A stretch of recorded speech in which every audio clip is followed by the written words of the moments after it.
উঠেছে। এইটুকুন ঘরের জানলাটা বন্ধ করে দে, বাইরে ঝড় উঠেছে। হ্যাঁ দিচ্ছি। এমন ঝড় উঠলো, তো দাদাটা তো এখনো আসলো না রে ছোট। কখন আসবে মানুষটাতে কি জানি। চিন্তা করো না দিদি, চলে আসবে। কি তাণ্ডবটাই না হচ্ছে বাইরে, একবার দেখ ছোট। এই যা যা যা যা যা, বাগানের কলা গাছটা যে একেবারে শুয়ে পড়লো। জানলাটা ভালো করে আটকে দে ছোট।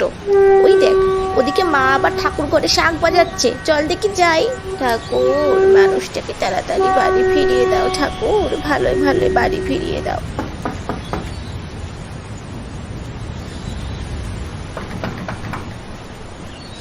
দাদা এলি?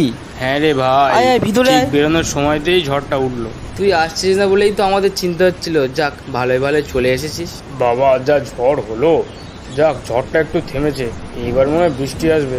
ভাই তুই দরজাটা বন্ধ করে দে। হ্যাঁ হ্যাঁ দিচ্ছি।